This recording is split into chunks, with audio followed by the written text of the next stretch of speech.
നമസ്കാരം. നമ്മൾ രണ്ടാമത്തെ പാഠത്തിലെ പൊസിഷൻ ടൈം ഗ്രാഫ് വരയ്ക്കുകയായിരുന്നു. അപ്പോൾ കഴിഞ്ഞ ക്ലാസ്സിൽ ഒരു പൊസിഷൻ ടൈം ഗ്രാഫ് വരയ്ക്കാനും അതിനുശേഷം അതിൻ്റെ സ്കെയില് മാറ്റി വരയ്ക്കാനുള്ള ചിത്രം നമ്മൾ ഈ ക്ലാസ്സിൽ ഡിസ്കസ് ചെയ്യും എന്ന് പറഞ്ഞിരുന്നു. അപ്പോൾ ഈ പൊസിഷൻ ടൈം ഗ്രാഫാണ്. ഇത് ടെക്സ്റ്റിൽ കൃത്യമായിട്ട് കൊടുത്തിട്ടുണ്ട്. ഈ പൊസിഷൻ ടൈം ഗ്രാഫിൽ ഉപയോഗിച്ചിരുന്ന scale 1 centimetre is equal to 2 second, 2 second.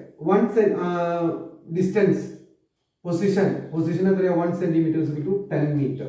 ഇതാണ് ആദ്യത്തെ ഗ്രാഫിൽ കൊടുത്തേക്കണ സ്കെയില്, തോത്. ഗ്രാഫിലെ തോത്, അതായത് 1 സെന്റിമീറ്റർ എന്നുള്ളത് 2 സെക്കൻഡ് ആയിട്ടും 1 സെന്റിമീറ്റർ എന്നുള്ളത് 10 മീറ്ററുമായിട്ട് എടുത്തിട്ടാണ് ഗ്രാഫ് വരച്ചേക്കുന്നത്. അതേ ഗ്രാഫ് തന്നെ, അതേ പൊസിഷൻ ടൈം ഗ്രാഫിന്റെ സ്കെയില് മാറ്റി വരയ്ക്കാനാണ് പറഞ്ഞേക്കുന്നത്. അപ്പൊ സ്കെയില് മാറ്റി ഞാൻ ഇവിടെ വരച്ചിട്ടുണ്ട്, നിങ്ങൾക്കും വരച്ചു നോക്കാം. ഇവിടെ ഞാൻ ഉപയോഗിച്ചിരുന്ന scale 1 centimetre is equal to 2 second ആണ് എന്ന് പറഞ്ഞാൽ 1 സെന്റിമീറ്റർ, ഈ ഒരു 1 centimetre is equal to 1 centimetre is equal to 1 second ആണ്. പുതിയ ഗ്രാഫില് 1 centimetre is equal to 1 second ആയിട്ടാണ് വരച്ചേക്കുന്നത്. Position 1 centimetre is equal to 5 metre. വരച്ചതിന് ശേഷം നമുക്ക് ആദ്യത്തെ ഗ്രാഫുമായി താരതമ്യം ചെയ്താൽ, ആദ്യത്തെ ഗ്രാഫില് നമുക്കറിയാം രണ്ടാമത്തെ സെക്കൻഡിലെ പൊസിഷൻ. അവിടെ ഒരു കാര്യം ശ്രദ്ധിക്കേണ്ടത്, ടെക്സ്റ്റില് വെലോസിറ്റി എന്ന് ഇവിടെ കൊടുത്തിട്ടുണ്ട്. പുതിയ ടെക്സ്റ്റിൽ തിരുത്തിയിട്ടുണ്ടോ എന്ന് അറിയില്ല. പഴയ ടെക്സ്റ്റിൽ വെലോസിറ്റി എന്ന് കൊടുത്തിട്ടുണ്ട്. ഇത് ശരിക്കും വെലോസിറ്റി അല്ല, ഈ ടേബിളില് ഇത് പൊസിഷൻ ആണ്, അത് തിരുത്തണം. അപ്പോ അതില് രണ്ടാമത്തെ സെക്കൻഡില് 10 മീറ്റർ ആണ് പൊസിഷൻ. ഈ ഗ്രാഫിൽ തോത് മാറ്റി സ്കെയില് മാറ്റിയാലും രണ്ടാമത്തെ സെക്കൻഡിലെ പൊസിഷൻ കാണണമെന്നുണ്ടെങ്കിൽ ഇത് പൊസിഷൻ y ആക്സിസിൽ പൊസിഷൻ, x ആക്സിസിൽ ടൈം.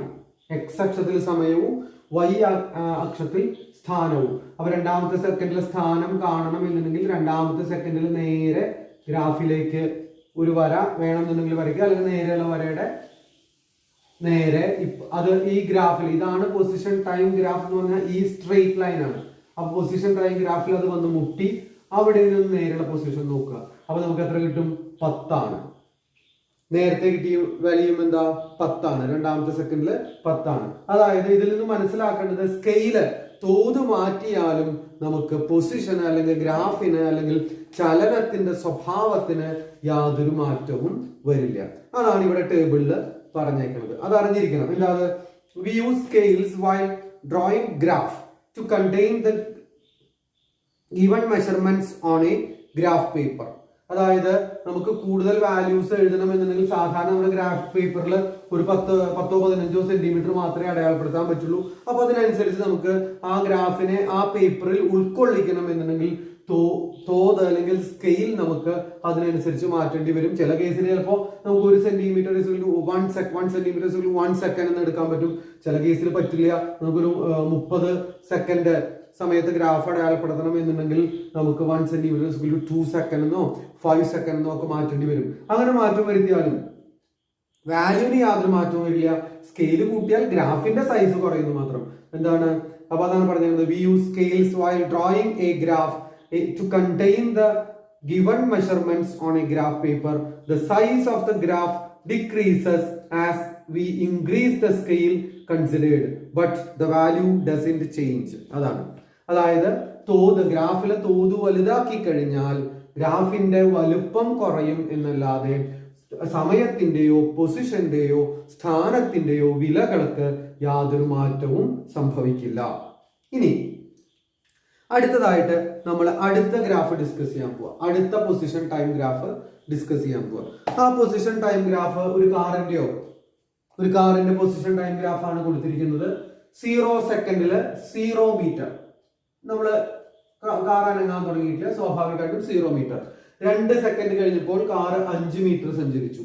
4 സെക്കൻഡ് കഴിഞ്ഞപ്പോൾ കാറ് 20 മീറ്റർ സഞ്ചരിച്ചു. 6 സെക്കൻഡ് കഴിഞ്ഞപ്പോൾ 26 മീറ്റർ. 8 സെക്കൻഡ് കഴിഞ്ഞപ്പോൾ 44 മീറ്റർ. ഇത് കണ്ടു കഴിഞ്ഞാൽ തന്നെ കാറിന്റെ ചലനത്തിനെ കുറിച്ച് നമുക്കൊരു കാര്യം മനസ്സിലാക്കാം. എന്താ അത്? ഇത് നമ്മൾ 8ാം ക്ലാസ്സിൽ പഠിച്ചതാണ്. നോൺ യൂണിഫോം മോഷൻ ആണ്, അസമചലനമാണ്. കാരണം എന്താ, ഈക്വൽ ഇന്റർവെൽസ് ഓഫ് ടൈമില് ഇവിടെ സമയത്തിന്റെ ഇടവേള തുല്യമാണ് 2 സെക്കൻഡ് ആണ്. ആദ്യത്തെ 2 സെക്കൻഡ് കൊണ്ട് 5 മീറ്റർ ആണ് സഞ്ചരിച്ചത്. പിന്നത്തെ 2 സെക്കൻഡ് കൊണ്ട് 15 മീറ്റർ. കാരണം ഇത് 5 മീറ്ററും 20 മീറ്ററും. അപ്പൊ ഇവയ്ക്കിടയിൽ സഞ്ചരിച്ച ദൂരം 15 മീറ്റർ ആണ്. പിന്നത്തെ 2 സെക്കൻഡ് കൊണ്ട് 15 മീറ്റർ ആണ്. പിന്നത്തെ 2 സെക്കൻഡ് കൊണ്ട് 6 മീറ്റർ ആണ്. അങ്ങനെ ഇതപ്പോ ഒരു നോൺ യൂണിഫോം മോഷൻ ആണ്, അസമ ചലനം ആണ്. കാരണം തുല്യ ഇടവേളകളിൽ സഞ്ചരിക്കുന്ന ദൂരം വ്യത്യസ്തമാണ്. അതിന്റെ ഗ്രാഫ് വരച്ചു നോക്കാം. ഇവിടെ എക്സ് ആക്സിസിലെ ടൈം നമ്മൾ ഗ്രാഫ് വരയ്ക്കുമ്പോൾ എപ്പോഴും ഓരോ അക്ഷത്തിലും എക്സ് അക്ഷത്തിൽ സമയം, വൈ അക്ഷത്തിൽ പൊസിഷൻ, സ്ഥാനം, അത് നമ്മൾ കൃത്യമായിട്ട് എഴുതണം. എന്നിട്ട് നമ്മൾ വാല്യൂസ് മാർക്ക് ചെയ്യണം. ചെയ്ത് കഴിഞ്ഞാൽ ഗ്രാഫ് കിട്ടും. പോയിന്റ്സ് മാർക്ക് ചെയ്യണം. 0 0 എന്നുള്ള പോയിന്റ് ഇതാണ്. 2 5 എന്നുള്ള പോയിന്റ് ഇത് 2 സെക്കൻഡ്. 5 മീറ്റർ എന്നുള്ള പോയിന്റ് ഇവിടെ ഇല്ല, നമുക്കറിയാം. പക്ഷെ 1 സെന്റിമീറ്റർ ഇവിടെ എടുത്തിരിക്കുന്ന scale 1 centimetre is equal to 10 metre എന്നാണ്. അതായത് 1 സെന്റിമീറ്റർ എന്ന് പറഞ്ഞാൽ 10 മില്ലിമീറ്റർ ആണ്. ചെറിയ 10 വരകളാണ് 1 സെന്റിമീറ്ററിന്റെ ഇടയിൽ ഉണ്ടാവുക. ആ 10 millimetre is equal to 10 metre ആണ്. അതായത് 1 millimetre is equal to 10 divided by 10 is equal to 1 metre. അതായത് ഗ്രാഫിലെ ഒരു ചെറിയ രണ്ട് ചെറിയ വരകൾക്കിടയിലുള്ള അകലമാണ് എന്ത്, 1 മില്ലിമീറ്റർ. ആ 1 മില്ലിമീറ്റർ സൂചിപ്പിക്കുന്നത് 1 മീറ്ററിനെയാണ്. അപ്പൊ നമുക്കിവിടെ 5 മീറ്റർ കണ്ടെത്തണം എന്നുണ്ടെങ്കിൽ ഇവിടുന്ന് 5ാമത്തെ വരയായിരിക്കും എന്ത്, 5 മീറ്റർ. അപ്പൊ 2 സെക്കൻഡ് ഇത്, 5ാമത്തെ വര ഇതാണെങ്കിൽ ആദ്യത്തെ പോയിന്റ് 2 5 ഇതായിരിക്കും. ഇതുമാതിരി നിങ്ങൾക്ക് ഓരോന്നും കണ്ടെത്താൻ പറ്റും. 4 6ന്റെ വാല്യൂ, 8ന്റെ വാല്യൂ. ഇങ്ങനെ ഗ്രാഫ് വരച്ചു കഴിഞ്ഞാൽ നിങ്ങൾക്കറിയാം ഇതൊരു സ്ട്രെയിറ്റ് ലൈൻ അല്ല, ഒരു നേർരേഖ അല്ല. നേരെ മറിച്ച് നേരത്തെ കണ്ട ഗ്രാഫിന്റെ പ്രത്യേകത എന്താണെന്ന് വെച്ച് കഴിഞ്ഞാൽ അത് യൂണിഫോം മോഷൻ ആയിരുന്നു, സമചലനമായിരുന്നു.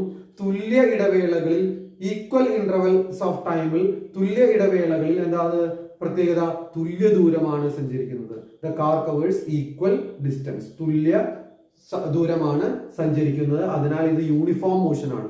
യൂണിഫോം മോഷന്റെ ഗ്രാഫിന്റെ പ്രത്യേകത സ്ട്രെയിറ്റ് ലൈൻ ആയിരിക്കും, എന്നാൽ ഇത് സ്ട്രെയിറ്റ് ലൈൻ ആയിരിക്കില്ല. അപ്പൊ ഗ്രാഫ് കണ്ടു കഴിഞ്ഞാൽ നമുക്ക് യൂണിഫോം ആണോ നോൺ യൂണിഫോം ആണോ എന്ന് തിരിച്ചറിയാൻ സാധിക്കണം. അതാണ് ഇവിടെ പറഞ്ഞേക്കുന്നത് ഈ ടേബിളിൽ. Position time graph of A body moving with uniform speed will be A straight line. The body will be moving with non-uniform speed when the graph is not a straight line. അസമവേഗതയിൽ സഞ്ചരിക്കുന്ന ഗ്രാഫിന്റെ graph നേർരേഖയായിരിക്കില്ല.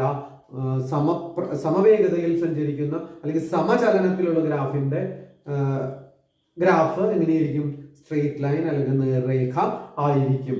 അതാണ് മനസ്സിലാക്കേണ്ടത്. ഇനി അതോടൊപ്പം തന്നെ അവിടെ 2 ചോദ്യങ്ങൾ കൊടുത്തിട്ടുണ്ട്. എന്താ, using the graph find out the displacement of the car in 3 second. 3ാമത്തെ സെക്കൻഡിൽ കാറിനുണ്ടായ സ്ഥാനാന്തരം എത്ര? അപ്പൊ ഗ്രാഫിൽ 3ാമത്തെ സെക്കൻഡ് കണ്ടെത്തണം. ഇവിടെ 2 കഴിഞ്ഞാൽ 4 ആണ്. നേരത്തെ നമ്മൾ തോതിൽ നിന്ന് ഉണ്ടാക്കിയ മാതിരി ഇവിടെ നമുക്ക് ചെയ്യാൻ പറ്റും. പക്ഷെ നമുക്ക് എന്താ പറയാ, 1 centimetre is equal to 2 second ആയ കാരണം 5 മില്ലിമീറ്റർ, ഇതിന്റെ പകുതിയാണ് എന്ത്, 5 മില്ലിമീറ്റർ. 5 മില്ലിമീറ്റർ എത്ര കിട്ടും? അതായത് 10 millimeter is equal to 2 seconds. That means 1 millimeter is equal to 2/10 or 1/5 second. നമുക്ക് എത്ര സെക്കൻഡാണ് കഴിയേണ്ടത്? 1 സെക്കൻഡ്. അപ്പൊ നമുക്ക് 3ാമത്തെ സെക്കൻഡില് കാണണമെന്ന് വെച്ച് കഴിഞ്ഞാൽ 2 4 ഉണ്ട്. അപ്പൊ 3ാമത്തെ സെക്കൻഡ് എവിടെയാണെന്ന് അറിയണം. ആ 3ാമത്തെ സെക്കൻഡ് എവിടെയാണെന്ന് അറിയണമെങ്കിൽ എന്ത് വേണം? നമുക്കറിയാം 2 second. 2 second, 1 second is equal to 1 centimetre ആണ്. അങ്ങനെയാണ് നമ്മൾ 2 second is equal to 1 centimetre എന്ന് പറയുന്നത് അർത്ഥം 2 second is equal to 10 millimetre. അപ്പൊ 1 second is equal to 10 divided by 2, that is 5 millimetre എന്ന് പറയുന്നത് അർത്ഥം 1 സെക്കൻഡ് സമയം എന്ന് പറഞ്ഞാൽ 5 മില്ലിമീറ്റർ ആണ്. ഇതല്ലാതെ നമുക്ക് ചെയ്യാൻ പറ്റും, ഞാൻ സംശയമുള്ളവർക്ക് വേണ്ടി പറഞ്ഞു എന്ന് മാത്രം. അപ്പൊ 2ന്റെയും 4ന്റെയും നടുക്ക് 2 കഴിഞ്ഞ് 5ാമത്തെ വരെ ഇരിക്കുന്നത് 3ാമത്തെ സെന്റിമീറ്റർ. അതിൽ നിന്നും ഗ്രാഫിലേക്ക് ഒരു വര വരയ്ക്കുക. വരച്ചു കഴിഞ്ഞാൽ അതിന്റെ നേരെ y ആക്സിസിലെ പൊസിഷൻ അതും ഇതുമാതിരി കാണണം. ഇവിടെ 1 സെന്റിമീറ്റർ = 10 മീറ്റർ ആണ്. 1 സെന്റിമീറ്റർ എന്ന് പറഞ്ഞാൽ 10 മീറ്റർ ആണ് എന്ന് പറഞ്ഞ അർത്ഥം ഓരോ ചെറിയ വരയും, അതായത് ഓരോ മില്ലിമീറ്ററും 1 മീറ്ററിന് ഈക്വൽ ആയിരിക്കും. അപ്പൊ ഏകദേശം ഉത്തരം നമുക്ക് എത്ര കിട്ടും? ആദ്യത്തെ ചോദ്യത്തിന്റെ ഏകദേശം കൃത്യമായിട്ട് ഗ്രാഫിൽ വരച്ച് നോക്കണം, അപ്പോഴേ നമുക്ക് ഉത്തരം കണ്ടെത്താൻ പറ്റുള്ളൂ. 12 മീറ്റർ കിട്ടും ഏകദേശം. ഇനി from the graph find out the time taken by the car to travel a distance of 45 metre. അപ്പൊ 45 മീറ്റർ എന്ന് പറഞ്ഞാൽ ഇവിടെ ആയിരിക്കും. അതിൽ നിന്നും ഗ്രാഫിലേക്ക് ഒരു സ്ട്രെയിറ്റ് ലൈൻ വരയ്ക്കുന്നു, അതിന്റെ നേരെ ഉള്ള ടൈം അപ്പൊ ഏകദേശം 8 സെക്കൻഡ് കിട്ടേണ്ടതാണ്. അപ്പൊ ഗ്രാഫ് പേപ്പർ ഉപയോഗിച്ച് വരച്ചു നോക്കുക.